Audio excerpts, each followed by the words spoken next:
excited tayo, eh, lalo 'pag yung balita na dumating sa'tin patungkol dun sa taong kinaiinisan natin, subhanallah. Talaga? Subhanallah. Nag-uulam siya ng tuyo.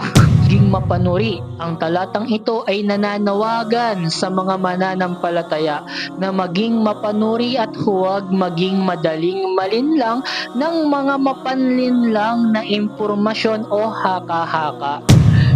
'Di ba? Ganda ng pananampalataya ang Islam, eh, 'no? Sa mga ganitong klaseng pagkakataon o senaryo, tinuturuan tayo. So, ganun kadelikado yung ang bilis natin maniwala sa mga sabi-sabi. Kapag ang isang masamang tao na dumating sa inyo at siya mayroong daladalang balita, at kung ang kanyang balita ay sinabi, huwag niyo muna ito agad paniwalaan. A'udhu billahi minasyaitonir rajim. Bismillah wassalatu wassalamu ala rasulillah wa ala alihi wa sahbihi ajma'in. Rabbi shrah li sadri wa yassir li amri wahlul 'uqdatan min lisani yafqahu qawli. Ang lahat ng papuri at pasasalamat ay para lamang kay Allah Subhanahu wa Ta'ala, ang Panginoon ng lahat ng nilalang. Ako'y sumasaksi na walang Diyos na dapat sambahin maliban kay Allah, at ako'y sumasaksi na si Propeta Muhammad sallallahu alaihi wasallam ay kanyang huling propeta at kanyang huling sugo. Mga kapatid sa Islam, bilang pagpapauna, nais ko banggitin o pag-usapan ang patungkol sa paano nga ba tayo tinuruan ni Allah Subhanahu wa Ta'ala kung ano ang gagawin natin kapag tayo nakaka-receive ng mga balita. Okay? Balita. Kapag tayo nakaka-receive ng balita, subhanallah. Ito'y tinuro din sa atin ni Allah Subhanahu wa Ta'ala. Okay? Lalo pagka ito'y galing sa mga hindi mapagkakatiwalaan. Subhanallah al-azim. Sa panahon natin ngayon, napakabilis maniwala, 'di ba? Lalo sa depende, may iba-iba yung balita, eh. May balita na hindi totoo, may balita na ano, 'di ba? Pero ah, mag-ingat tayo sapagkat isa ito sa pinag-uutos sa atin ni Allah Subhanahu wa Ta'ala na siyasatin ang mga balita na dumarating sa atin kung ito ba'y totoo, lalo't kung ito'y nanggaling sa mga taong hindi mapagkakatiwalaan. Okay, sinabi ni Allah Subhanahu wa Ta'ala sa maluwalhating Quran, A'udhu billahi minasyaitonir rajim, Ya ayyuhalladhina amanu, in ja'akum fasikun binaba'in, fatabayyanu an tusibu qauman bijahalati fatusbihu ala ma fa'altum nadimin. Sa pinakamalapit na ito na kaulugan o sa pagkakasabi sa ating wika, o kayong mga naniniwala, kung ang isang suwail ay dumating sa inyo na may dalang balita, siyasatin ang katotohanan nito upang hindi mangyaring inyong mapinsala o masaktan ang isang mamamayan bunga ng kamangmangan, at sa gayon ay inyong pagsisihan ang anumang inyong nagawa. Okay? Sabi sa tafsir ng aya, o kayong mga naniniwala kay Allah at sa kanyang mensahero, kay Propeta Muhammad sallallahu alaihi wasallam, kapag dumating sa inyo ang masamang tao na may dalang balita, ay siguraduhin muna ninyo ang kanyang balita bago ninyo ito paniwalaan. Ano la? At ipaalam sa iba hanggang sa matiyak ninyo ang katotohanan hinggil dito. Dahil nakatatakot na mapinsala ninyo ang mga tao na walang kasalanan dahil sa kagagawan ninyo, at ito ay inyong pagsisisihan lamang sa bandang huli. Nakita niyo yung sinabi dito? So, ganun kadelikado yung ang bilis natin maniwala sa mga sabi-sabi, sa mga balita na ipinapakalat. Subhanallah. Ano ang sinabi? Um, Kapag ang isang masamang tao na dumating sa inyo at siya mayroong daladalang balita, at kung ang kanyang balita ay sinabi, huwag niyo muna ito agad paniwalaan. Bagkus ano ang marapat ninyong gawin? Ang sabi rito, bago rin nyo ipaalam sa iba hanggang sa matiyak ninyo ang katotohanan tungkol doon, dahil nakakatakot. Ibig sabihin, tiyakin muna natin. Alamin natin kung totoo ba yung ipinakalat na balita na yon. Subhanallah. Dahil baka mamaya fake news yun. At yun ay hindi totoo. Subhanallah. At ang bilis natin maniwala. Naniwala agad tayo. Dumating sa atin yung balita, "Uy, si brother nahahati yung katawan sa gabi." Oh, talaga, mashallah, paano ba? 'Di ba? Subhanallah. Hindi mo muna kinumpirma, naniwala ka kaagad, sinabi mo ka ipinagkalat mo kaagad, "Ay si ano alam mo ba ganito siya." 'Di ba? Ano na yun din, nakakatakot, 'di ba? Sapagkat maaari natin mapinsala yung mga tao na walang kamalay-malay sa balita na yun, na hindi naman niya alam at lalong hindi niya ginawa, subhanallah. At pagkatapos ang ginawa mo dahil uto-uto ka, ipinakalat mo ngayon, alam mo ba, 'di ba? So, hindi, pero nakakalungkot sapagkat nangyayari talaga ito, subhanallahil azim. Tawarin naman tayo ni Allah subhanahu wa ta'ala. Kapagka may isang balita na dumating sa'tin, pag-receive, ah, sasa so talaga ganito ba siya? Oh, sige, ako bahala, sasabihin ko sa kabilang grupo.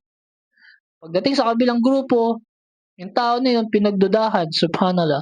Kung ano inisip ng mga tao dun dahil sa maling balita na hindi mo na kinumpirma. Sabi sa Tafsir Ibn Kathir, ah, naiulat na ang aya na ito ay ipinahayag tungkol kay Al-Aqra bin Habis at Tamimi. Kaluguran nawa siya ni Allah. Ayon sa higit sa isa pang pinagmulan, itinala ni Imam Ahmad na sinabi ni Al-Aqra bin Habis na tinawag niya ang mensahero ni Allah mula sa likod ng kanyang mga tirahan na kanyang sinasabi, O Muhammad, ah, Ya Rasulullah, ayon sa isa pang salaysay, ngunit hindi siya sinagot ng Rasulullah sallallahu alaihi wasallam. Sinabi ni Al-Aqra, O ya Rasulullah, pagsisiyasat na magiging na pagsisiyasat sa pagiging maaasahan ng mga balitang inihatid ng masasamang tao. Ang dakila na si Allah subhanahu wa ta'ala ay nag-utos na siyasatin ang mga balitang dala ng mga makasalanan at masasama upang matiyak ang pagiging tunay nito. Ano ang aral na makukuha natin dito sa aya na ito? Maiiwasan natin magkaroon ng hindi pagkakaunawaan sa magkabilang panig dahil sa hindi agad naniwala sa balita na dumating, 'di ba? Kasunod, mananatiling buo ang samahan ng magkakapatid sa pananampalataya dahil madaming samahan ang nasira ng dahil sa maling balita. Totoo, subhanallah. Maraming magkakagrupo, magkakaibigan, nagkawatak-watak. Una, ang ganda ng samahan, pero nang dahil sa maling balita na ipinakalat, nagkawatak-watak. At ang pagkakamali at pagkukulang ay hindi mo na kinumpirma, agad lang pinaniwalaan, hindi inalam ang opinyon ng nasa kabila at agad lang naniwala na naging dahilan, naging sanhi ng pagkasira ng kanilang samahan. Waliyadu billah. O, 'di ba? Kasunod, matuto tayo magbalanse o hindi magpadalos-dalos sa mga desisyon laban sa ating mga kapatid. Tinuturuan tayo, wag tayo maging padalos-dalos. Kawawa naman yung tao, 'di ba? Ano lang, 'di ba? Kawawa naman yung tao, 'wag tayo maging padalos-dalos sa desisyon lalo kung halimbawa tayo naka-receive ng balita laban sa isa nating kapatid, 'wag tayo agad yung mag-init na, itakwil yan, 'di ba? 'Wag tayo maging padalos-dalos. Alamin natin ang opinyon ng bawat isa or kumpirmahin natin kung totoo ba yung balita na dumating sa atin at baka yun ay tsismis lamang. At kung kukumpirmahin ang balita na dumating, maiiwasan ang magpakalat ng maling balita laban sa isang tao na magiging sanhi ng pagkapinsala sa kanya, 'di ba? Dahil minsan yung tao na ginawa ng maling balita, fake news, napinsala siya ng wala siyang kamalay-malay, hindi rin natin masabi yung layunin niya, 'di ba? Yung niyat niya. Tapos may ganong klaseng balita na dumating sa kanya. Ito'y paalala una sa aking sarili, lahat sa atin dito, na kung may ganitong klaseng pangyayari na dumating na balita lalo't ang pinagmulan ay masamang tao, subhanallah, masamang tao or suwail, 'wag tayo agad basta-basta maniwala lalo kung yung tao ay kilala bilang isang tsismoso or nagpapakalat ng maling balita. Huwag agad basta-basta maniniwala, kumpirmahin natin kung tama ba ang sinasabi niya.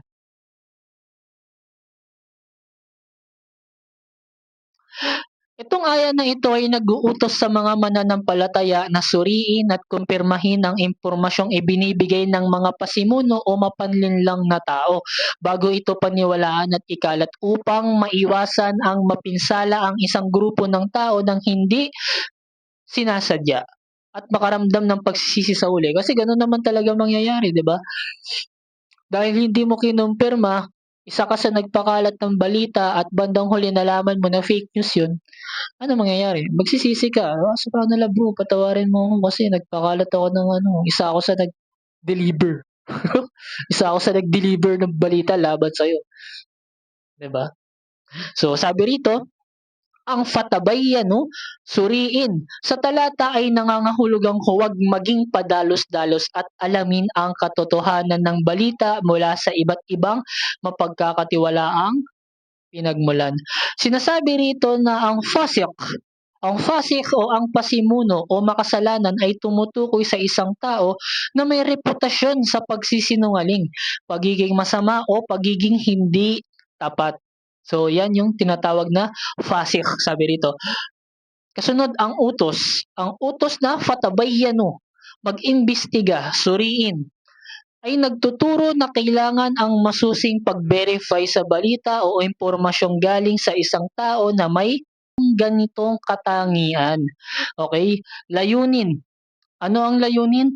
Ay upang maiwasan ang mapinsala ang isang grupo ng tao ng hindi nalalaman out of ignorance at upang hindi magsisi sa bandang huli para sa mga nagawa. Yun nga yung binanggit natin kanina, di ba? Bandang huli, pag napatunayan mo na yung balita na ibinahagi mo, na ipinakalat mo ay hindi pala totoo, mangyayari, magsisisi ka, magkakaroon ka ng ano, di ba? Makokonsensya ka.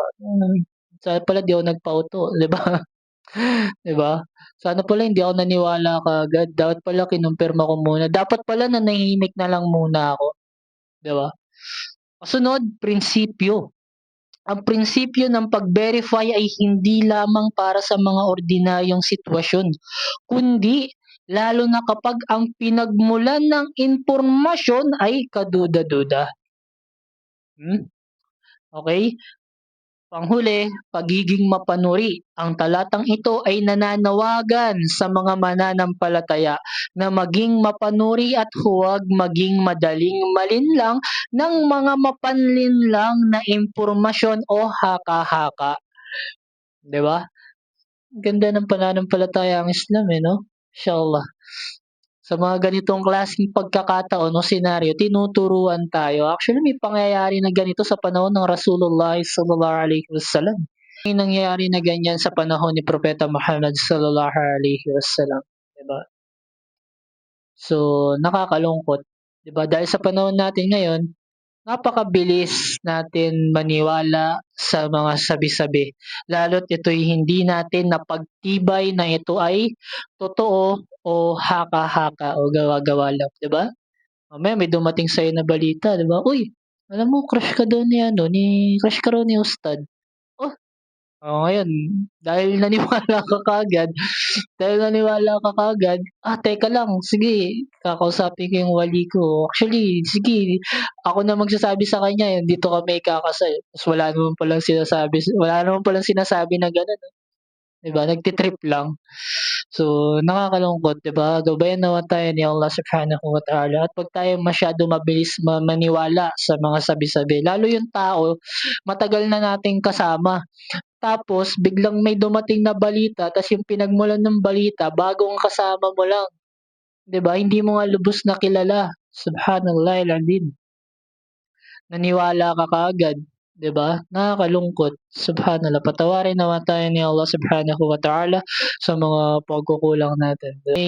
Makapulutan natin ito ng aral at, alalahanin natin kapagka tayo'y nakakasagap or may dumarating sa atin na balita lalo't napakahalaga at ang nakasalalay dun ay kaligtasan ng mga tao, 'di ba? Kumbaga kumpirmahin natin kung ito ba ay totoo tapos 'wag tayo basta-basta kaagad maniniwala. Alamin natin kung 'di ba natin makumpirma, obserbahan natin, tignan natin kung yung balita ba na yun ay dumating sa atin, kung yun ba ay may katotohanan. Wallahu ta'ala alam. So, 'wag tayo basta-basta maniniwala kaagad, 'di ba? Minsan kasi naniniwala tayo kaagad eh. Kumbaga parang ang nangyayari, 'di ba, excited tayo eh, lalo 'pag yung balita na dumating sa atin patungkol dun sa taong kinaiinisan natin, subhanallah, 'di ba? Sa taong naba-bad trip tayo lalo 'pag yung balita na yun patungkol sa kanya, talagang bilis natin maniwala eh, 'di ba? Talaga? Subhanallah. Nag-uulam siya ng tuyo. nakakalungkot dahil madalas natin ito makita sa mga kapatid natin. So, patawarin naman tayo ni Allah subhanahu wa ta'ala. Subhanakallahumma wa bihamdik, asyhadu an la ilaha illa anta, astaghfiruka wa atubu ilaik. Assalamu alaikum warahmatullahi wabarakatuh.